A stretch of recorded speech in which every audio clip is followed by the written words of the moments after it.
Oh, so I hear you'd like to buy a gun. Please, step into my office.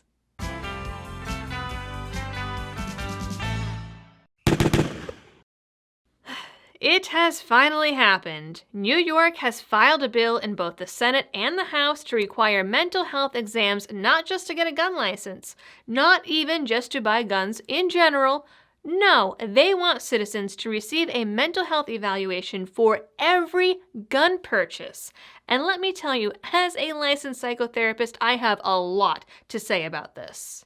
First, as a big middle finger to those new bills, I'd like to remind everyone that Palmetto State Armory is a supporting partner of this channel. Palmetto State is your friendly veteran-owned firearms and outdoor gear retailer based right here in the U.S. out of Columbia, South Carolina. They work to bring you the best gear at the best deals, have daily sales and promotions, and every sale made through my link helps keep the channel lights on.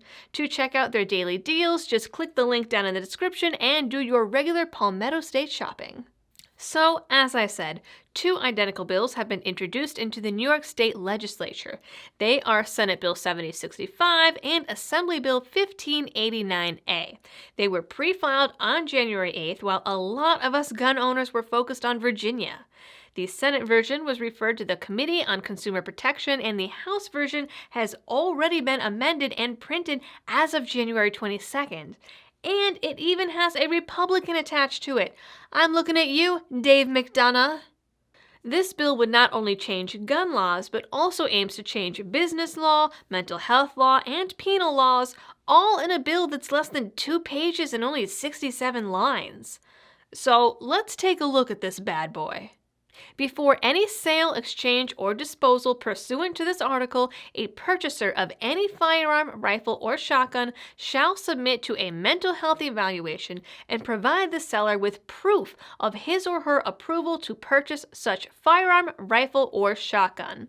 So anytime you want to buy, sell, or transfer any gun, you have to submit to a full mental health eval. Manufacturers and importers would be exempt from this law as per the next paragraph, but your regular run-of-the-mill FFLs are not, which is interesting and awful and would be very, very time-consuming. Licensed dealers were exempt under the original iteration of this bill, but as you can see from the glaring red text, that part was struck down. For some reason. Well, we all know the reason, but you know what I mean. That's the business law side. On the mental health side, the bill would require the Department of Mental Health's commissioner to come up with a system to approve mental health professionals, which is a broad spectrum, to become evaluators, come up with standards for the evaluation, and all associated forms and paperwork. Theoretically, any denial could be appealed and reviewed, but under a process that basically would require the person to prove to the state Supreme Court that the evaluator didn't do their job. Good luck.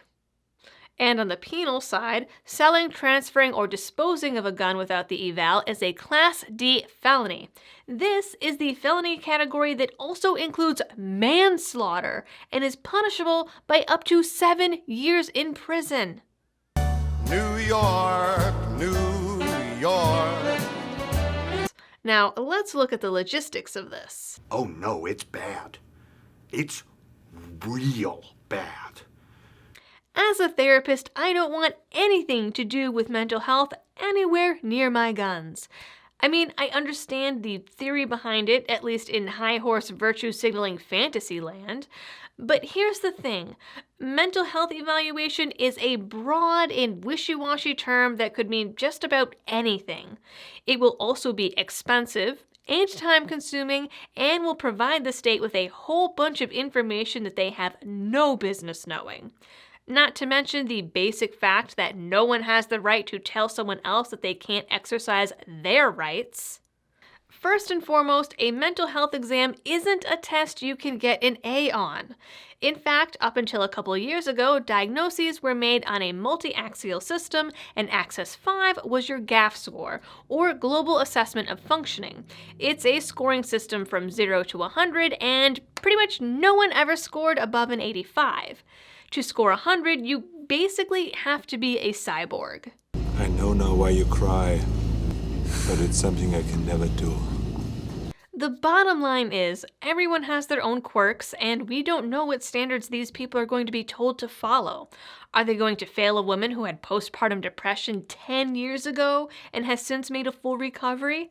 What about someone who had suicidal thoughts after the loss of a wife or child but never acted on those thoughts and are now doing pretty well in grief counseling or through support groups? Are they going to fail the vet with PTSD? How about someone with seasonal affective disorder who is perfectly fine 8 or 9 months out of the year?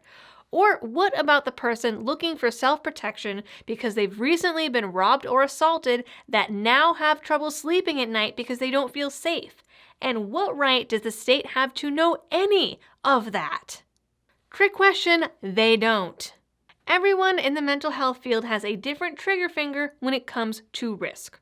I've worked in inpatient units and with chronic and severe mental illness, so if your baseline suicidality is, say, a 6 and that's your daily life, well, then we're not going to worry about going to the hospital until you hit a 7 or an 8. Some therapists freak out and will try to send someone over a 3. So not knowing what criteria these evals might use is a problem. And with the huge liability that could be associated with it, whoever is doing these is going to err on the side of extreme caution. Plus, it's no secret that mental health is a very liberal field, and just about every therapist I've ever met has been terrified of guns. You're supposed to leave your own personal biases out of it, but does that actually happen in practice? It's something to think about. Next, take into consideration that mental health evaluation is a very, very broad term. This could mean anything from giving someone Beck's depression inventory, which is only 21 questions and can be self-scored, to a full multi-day psychological workup, which might look like this, or like this. At the very least, these evals pretty much always include a WACE, a clinical interview, some personality inventory, and a TAT.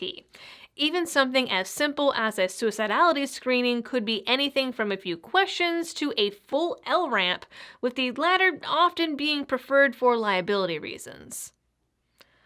Now, I don't expect you to know what any of those are, but point being, they are long and give people a lot of information. Unless we're talking a depression or anxiety inventory, these evals are exclusively administered by specially trained psychologists. And psychologists, along with these tests, are expensive. Normally, these tests would be performed under medical necessity, so they're covered by insurance. An eval to get a gun won't ever meet the criteria for medical necessity, so that means the cost would be coming out of your pocket. Also consider the fact that these doctors won't be stationed in your local gun shop. They'll either be in private offices or government facilities. These offices will probably be in the cities, which could pose a pretty big problem for rural New York. There also are never enough therapists or psychologists to go around. We are pretty busy folks. I have been waitlisting every new call I get for almost 9 months. Unless these firearm evals are the only thing they do, these evals are going to get backed up real fast. And even then, there's probably still going to be a bottleneck. Especially when the rule is 1 eval for every sale or transfer. Those add up. Why make trillions when we could make billions? But say the state comes up with their own test and doesn't use psychologists. Then we'll be dealing with the caliber of people you see at DCF and CPS offices. And as someone who interned for the state, let me tell you, it's not great. In fact, it's pretty terrible. Bottom line is, these bills move off past the slippery slope and instead are careening off the edge of a cliff. The definition of mental illness varies between whoever you talk to. We don't know what the government would actually be screening for, the appeal process is lacking at best, and further, what consequences could this have in the future? If someone working for the state of New York decides you're not stable or reasonable enough to own a gun, what else are they going to decide you're not reasonable enough for? And that, ladies and gentlemen, is the chilling question I'm going to leave you all with today. I did do a live stream recently to answer people's questions about mental health and gun laws, and it seemed to be a pretty big hit, so keep an eye out for similar topics in the future. As always, please don't forget to like, share, and subscribe, drop a comment down below, ring the notification bell, and check out the partners in the description. If you really like my work and want to help out in other ways, you can check out my merch at thelibertydoll.com or give a donation through Patreon, Subscribestar, or PayPal. Until next time, thanks for tuning in, stay safe, and happy shooting.